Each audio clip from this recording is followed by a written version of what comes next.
Olá pessoal, tudo bem? Dando continuidade, neste vídeo a gente vai discutir ainda sobre gestão de cronogramas e como elaborar o caminho crítico das atividades de um projeto. Conforme a gente viu nos vídeos anteriores, a parte de planejar a sequência de eventos é extremamente importante, né? E para isso a gente precisa identificar as atividades, né, por meio do EAP. Então, esse EAP vai determinar os itens que nós vamos utilizar ou listar no nosso cronograma. A gente precisa, além das atividades, a tabela de precedência, né, os relacionamentos entre as atividades. Aí vem uma parte que a gente vai ver no próximo vídeo sobre o cálculo da duração, né? A análise PERT é uma delas que utiliza 3 pontos, né? Otimista, provável e pessimista, né? Usando uma abordagem mais estocástica, ou a definição de um tempo por especialista, né? Como a gente vai adotar no vídeo de hoje, né? E aí desenhar ou programar os fluxos dos processos por um diagrama de precedência ou de setas e flechas. E aí a gente conseguir então desenhar o meu caminho. Então, quando a gente fala desenvolver o cronograma, o maior desafio é justamente ter esse cronograma factível dentro de todas as possibilidades existentes de um projeto, seja ele o ambiente organizacional, a infraestrutura existente na empresa, a disponibilidade de recursos, as atividades listadas e seus relacionamentos, né? Então, tudo isso a gente tem que fazer de uma forma que não engesse muito o meu projeto e, consequentemente, fique um cronograma difícil de ser gerido, né? Então, esse é o grande desafio nessa etapa. E as técnicas, como eu já comentei algumas, sobre o gráfico de Gantt, o CPM, né, que é o método do caminho crítico que a gente vai ver hoje. Na próxima aula a gente vai ver mais a fundo a parte do PERT, né, que é uma técnica de avaliação e revisão, né? E tem também a corrente crítica, que são algumas das ferramentas que a gente pode utilizar e adotar. Quando a gente fala PERT-CPM, geralmente muitos de vocês já devem ter ouvido essa sigla, né? Cronograma de projetos relacionados a PERT-CPM, né? Então, são técnicas de programação em rede que vai considerar as relações de precedência das atividades. Então, são técnicas que atuam de forma conjunta, vamos dizer assim. Elas foram desenvolvidas lá na década de 50. O CPM, né, que é o caminho crítico, pela Dupont, lá em 1957. Já o PERT, né, o método PERT, pela Marinha dos Estados Unidos por meio de um projeto Polaris, né, 58. Então, as duas trabalhando nas melhores práticas, desenvolvendo ferramentas e técnicas, cada uma desenvolveu elas separadamente, mas que atuam de forma conjunta, vamos dizer assim, né? Tem a sua funcionalidade é muito semelhante. A única diferença entre as duas é justamente a parte de estimativas dos tempos das atividades. O CPM usa mais uma estimativa de tempo com base na análise de um especialista, de alguém que já atuou na área, ou atividades análogas de outros projetos para estimar a duração dessas atividades. Enquanto o PERT usa já o sistema estocástico, né, baseado em 3 estimativas, por meio de uma distribuição beta, né, onde eles chegam a essas 3 estimativas e conseguem determinar o tempo mais provável para a realização das atividades, né, das atividades específicas. Então, quando a gente fala perto de CPM, os passos comuns são justamente alguns dos que a gente já discutiu, né? Definir o projeto e as atividades, né? Ter os relacionamentos entre essas atividades, o diagrama de precedência, fazer a apresentação em rede, né? Então representar essas atividades e suas ligações respeitando as regras de precedência, atribuir as estimativas de tempo, né? Cada um utiliza a sua maneira, como eu acabei de falar, e eu já posso também atribuir a parte de custos para cada uma das atividades, né? Já consigo alocar os recursos, as durações e tudo mais. E por fim, calcular o caminho mais longo da rede que é justamente o meu caminho crítico, né? O caminho no qual eu tenho que demandar uma maior atenção para não atrasar a execução do meu projeto. Então, esses 5 passos são comuns aos dois, né? E a gente vai discutir muito ainda ao longo dos próximos vídeos, usar muito estas técnicas para definir o cronograma. Falando só de CPM, né? Ele utiliza um diagrama de flechas, e aí a grande pergunta é o que eu preciso saber. É justamente itens que eu já discuti anteriormente, né, como as precedências das atividades e definir a duração, né? A duração, como eu já comentei, é feito por especialistas, mas de maneira geral, CPM a gente pode fazer uma analogia de 4 níveis de decisão relacionado à parte estratégica, né, onde a gente tem análise dos 4 níveis, né? Uma primeira, fazendo uma analogia ao bottom-up, é justamente a experiência das pessoas envolvidas, né? Ouvir os especialistas e as suas experiências para descrever as atividades e, consequentemente, estimar o tempo mais preciso. Mas eu posso também analisar de maneira top-down, mas não da alta gerência, como prega o modelo de estratégia, mas com conhecimentos de outros projetos, né? Analisando as atividades análogas desempenhadas ou realizadas em outros projetos, que eu consiga utilizar a estimativa de tempos, né? Ou o tempo que durou essa atividade em outro projeto e adotar no projeto em vigência. Então, essas duas ajudariam na definição da duração. E aí, eu vou ter o para frente e o para trás, que é justamente o mecanismo para eu determinar o meu caminho crítico. O para frente é calcular ou, com base nas análises, definir as datas mais cedo de início de cada atividade, né? Então, toda atividade vai começar, a princípio, numa data zero e vou somando a essa data zero as durações das atividades de acordo com o diagrama, né? De acordo com as relações de precedência das atividades. Finalizado para frente, até chegar ao último evento ou à última atividade, essa última atividade determinará a data, né, ou possível data de término do meu projeto, que vai ser o meu caminho mais longo, né, ou a duração do meu projeto. Definido essa data do caminho mais longo, eu começo a realizar a análise para trás, que é justamente fazer a análise inversa, né, da última atividade para a primeira, para conseguir determinar a data mais tarde do término de cada atividade, né, de cada evento. Tendo então a data mais cedo e a data mais tarde, eu consigo determinar as possíveis folgas existentes no meu projeto. Tendo conhecimento da existência de folga ou não, as atividades que não possuem folga são justamente aquelas que fazem parte do meu caminho crítico, né? Que eu não vou ter folga. As demais eu consigo calcular as folgas e ajustar melhor o momento que eu vou realizar sem impactar no cronograma do meu projeto como um todo. Falando um pouco do programação para frente, né? Como eu falei, é para determinar a data mais cedo, né, de início. Ela sempre parte do evento origem, ou seja, do evento 1, a primeira data de início, que é geralmente o evento origem tem a data 0, que é justamente para simplificar, né? Então, supondo que o meu cronograma esteja em semanas, a data 0 representa a assinatura do contrato para iniciar o projeto, e eu simplesmente vou calcular a partir dessa data as semanas seguintes, né? É mais fácil do que eu colocar uma data e depois ter que ficar alterando o cronograma.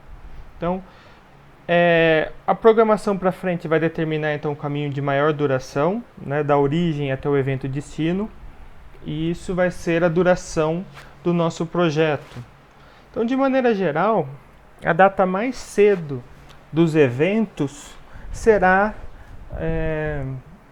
definido pelas as atividades que chegam a este evento, né, somado às durações, né? Então, no evento qualquer, supondo o evento 1, a sua data de início mais cedo vai ser a data 0. Dele sai uma atividade A com duração de 5 semanas e chega no evento 2. A data mais cedo do evento 2 é justamente a data mais cedo do evento 1 mais a duração da atividade A que está chegando a este evento. Então, com isso, a gente consegue definir duas informações. A primeira data de início, né? Ou seja, a data de início mais cedo, que é justamente a data que o evento apresenta, e a data de término, primeira data de término, que é justamente a data de início mais cedo, mais a duração dessa atividade. A primeira data de término do evento, de um evento qualquer, tem de ser a primeira data de início do próximo evento. Para simplificar, né, a partir de uma representação de um evento 3 e 4 e uma atividade X com duração de 3 semanas, fazendo um recorte em um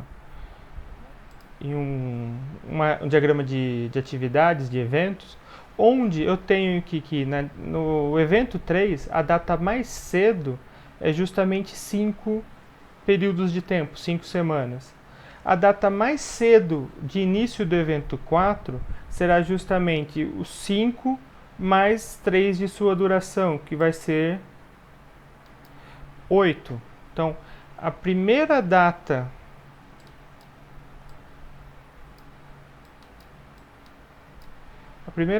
de início do evento 3 seria 5. A primeira data de término do evento 3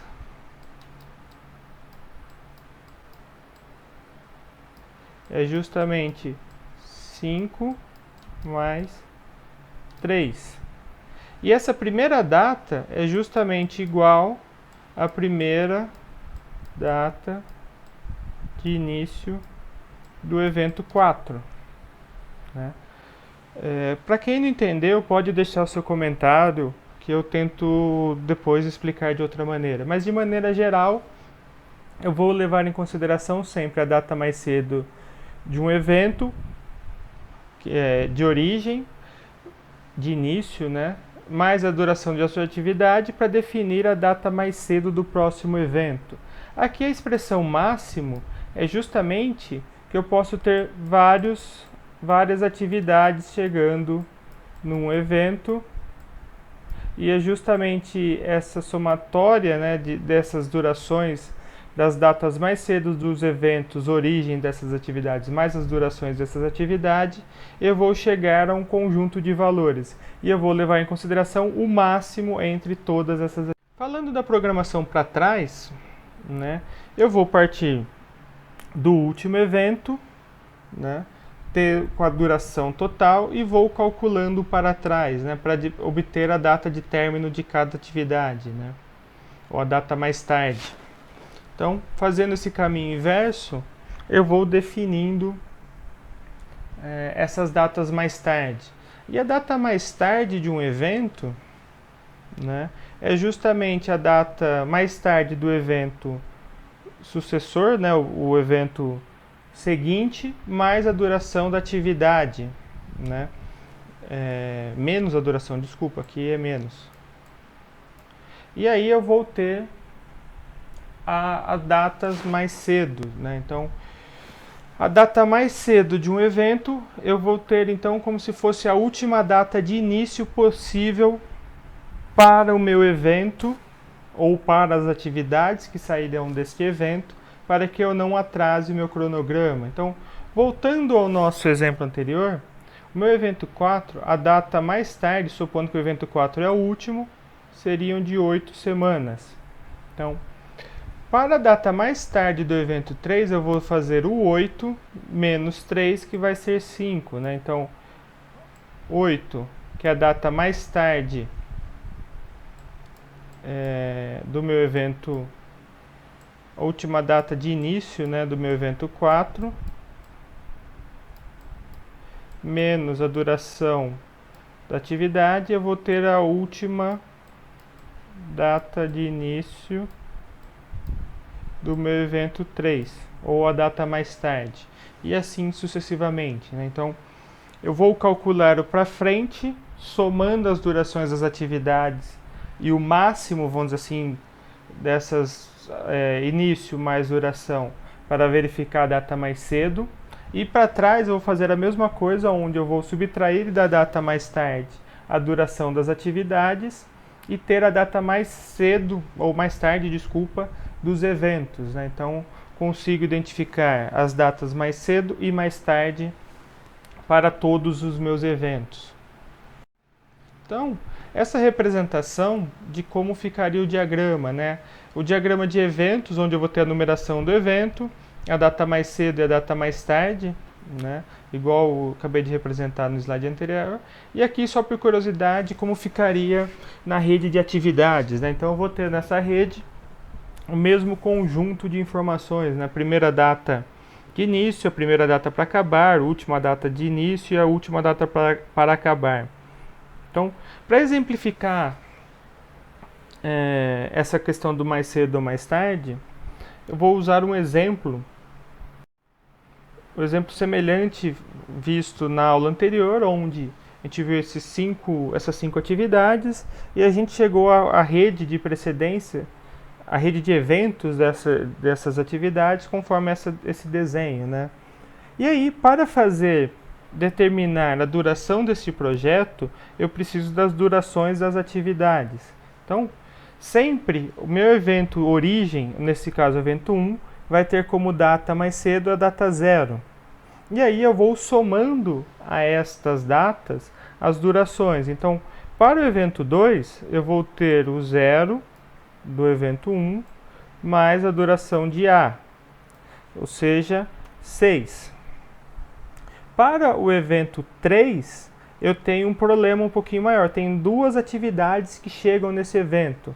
Então, eu vou ter o 0 mais a duração de B, que é 3. E vou ter o início mais cedo do evento 2, que é 6. Mais a duração de C, que é 2. Então, ou seja, eu vou ter que analisar entre 3, que é a duração início mais cedo, mais a duração de B, e 8, por causa do evento 2 e atividade C. Então, neste caso, eu sempre vou escolher o máximo, né? No caso, 8. Por fim, para o evento 4, eu faço a mesma lógica. Então, eu vou ter 6 do evento 2 mais a duração de D, que é 3. E vou ter 8 mais a duração de E, que é 4. Então, vou ter 9 e vou ter 12. As duas, por causa das duas atividades que chegam neste evento. Então, aí eu vou escolher mais uma vez o maior, que no caso é 12. Então, neste caso, este projeto, conforme apresentado, vai ter uma duração de 12 semanas. Feito o cálculo para frente, eu faço para trás, que é justamente para determinar as datas mais tardes. Então, eu repito, no caso do último evento, a data mais cedo é igual a mais tarde, já que é a duração máxima do meu projeto, e vou subtraindo dessa data as durações das atividades, né? Então, no caso, para o evento 3, eu só tenho atividade E, então é 12 menos a duração de E, que é 4. Então, no caso, 8. Para o evento 2, eu tenho duas atividades que têm como origem o evento 2. Então, eu tenho que levar em consideração estas duas atividades. Então, eu vou ter 12 menos a duração de D, que é 3, e 8, que é do evento 3, menos a duração de C, que é 2. Ou seja, eu vou ter 9 e vou ter 6. E eu vou escolher o mínimo justamente para poder respeitar o evento atingido, né? Então, se eu começar na data 9, por acaso o evento 2, eu vou atrasar o início do evento 3, que consequentemente vai atrasar a minha atividade E e consequentemente vai passar de 12 semanas. Por isso que eu escolho o mínimo. Então, entre 6 e 9, eu vou escolher 6. E aí, para finalizar no evento 1, eu vou ter o 6 menos a duração de A, e vou ter 8 menos a duração de B. Então, nesses dois casos, eu vou ter 6 e 5. Eu vou escolher de novo o mínimo entre os dois, que vai ser 0.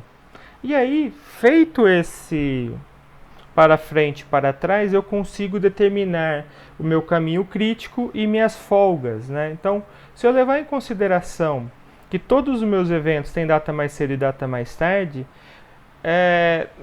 quer dizer que todas as minhas atividades não vão ter folga, né? Então, eu tenho que levantar quais atividades geraram essas datas de início mais cedo e mais tarde serem iguais para todos os eventos. Então, no caso da atividade A, 0 é a sua data mais cedo e 6 do evento 2 é a data mais cedo, que foi justamente do caso da atividade 6. Então, para determinar meu caminho crítico, A faz parte do meu caminho crítico, pois justamente os inícios mais cedo e mais tarde dos eventos do evento 2, que chega à atividade A, é justamente devido à duração de A. Então, A faz parte do meu caminho crítico e logo a sua folga vai ser 0.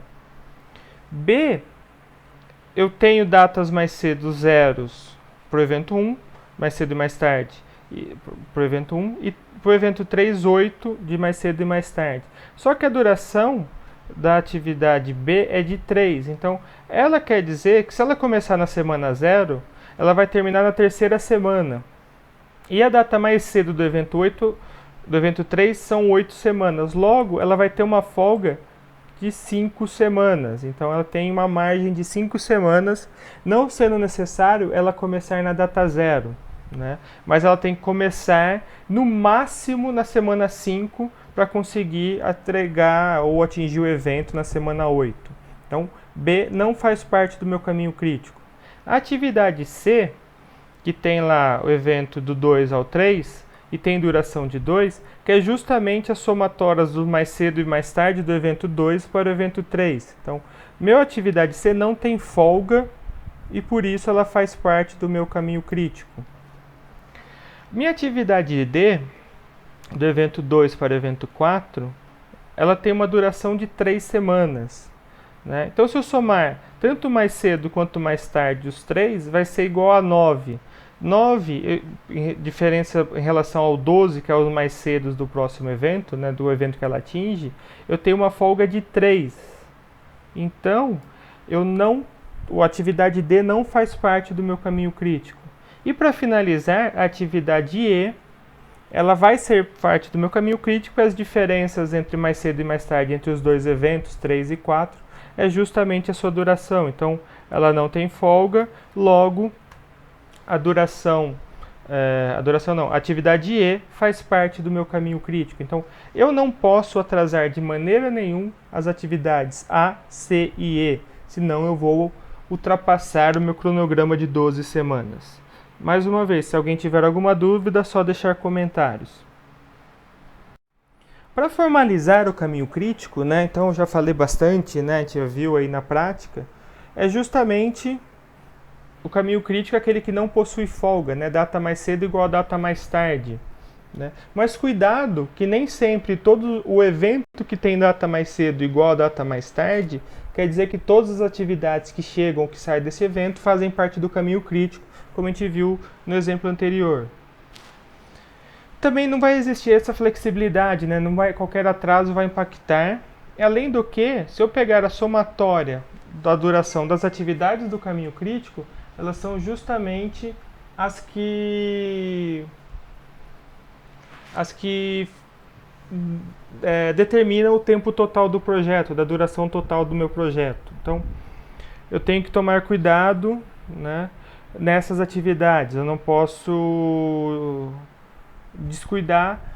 Fazendo uma analogia com processos produtivos, as atividades do caminho crítico são como se fossem os gargalos do meu processo, né? Então, qualquer tempo desperdiçado no meu evento gargalo ou no meu evento crítico, minha atividade crítica, vai ser um tempo perdido na realização do meu trabalho. Para formalizar as folgas, a gente pode ter dois tipos de folgas, né? A folga total e folga livre, onde elas representam a diferença, né, de quanto pode impactar nas próximas atividades ou duração do projeto, né? Então a folga total, ela leva em consideração, né, o tempo em que a programação da atividade pode ser atrasada em relação à primeira data de início, né, sem atrasar o término do projeto, né? Então, são folgas que eu posso ter em relação às datas de início. Já a folga livre é justamente uma folga que eu tenho em relação à data de início mais cedo da atividade sucessora, né? Então, folga livre é para não atrasar o início mais cedo da minha atividade sucessora. Supondo que a próxima etapa eu queira iniciar bem na data mais cedo, a folga livre seria para eu teria para não atrasar. A folga total já está relacionado à duração total do meu projeto, né? Então, folga total, nas nomenclaturas aí, é justamente a diferença entre a última data de início de um evento menos a primeira data de início, né?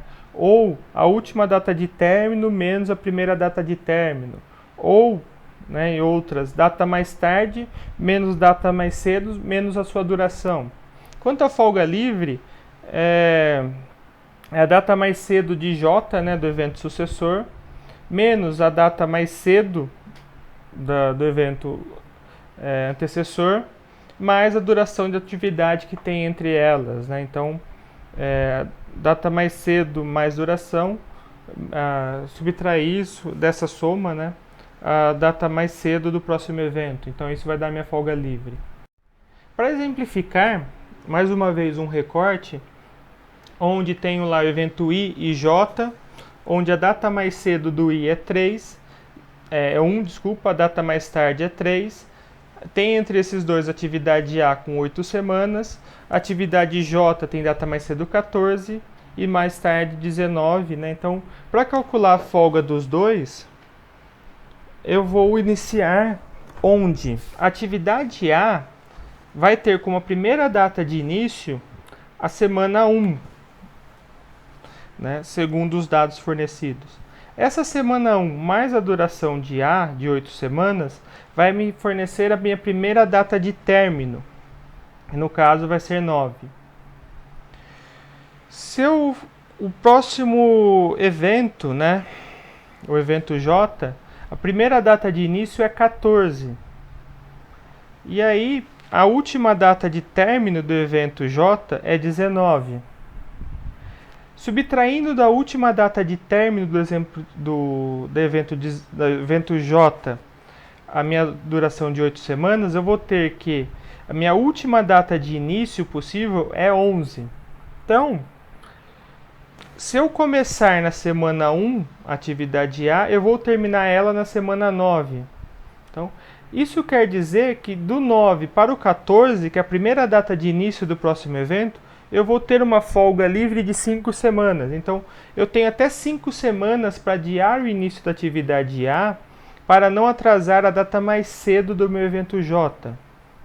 Em compensação, a folga total para a atividade A é justamente a primeira data de término, né, que é 9, e eu tenho minha última data de término, 19. Então, a diferença entre a última data de término do evento J e a primeira data de término da minha atividade A vai me fornecer minha folga total de 10 semanas. Então, eu posso atrasar em 10 semanas a minha atividade A, que ela não vai atrasar os eventos que partem de J, ou seja, não vai impactar no cronograma total do meu projeto, né, nas semanas totais. Então, esse caso, a atividade A vai ter folga de 5, livre, né, de 5 para não atrasar o início do próximo evento, e a atividade pode ter uma folga de 10 para não atrasar a última data de término do evento J, né, ou a data mais tarde, né. Levando em consideração, né, que isso aqui é um recorte, aqui vão ter mais atividades chegando, né? E aqui também tinha outras atividades, né? Eu só recortei para uma atividade específica da minha rede de eventos. Para praticar um pouco, né, o exemplo para praticar 03, eu vou deixar gravado no próximo vídeo. Dúvidas, comentários, só deixar aí abaixo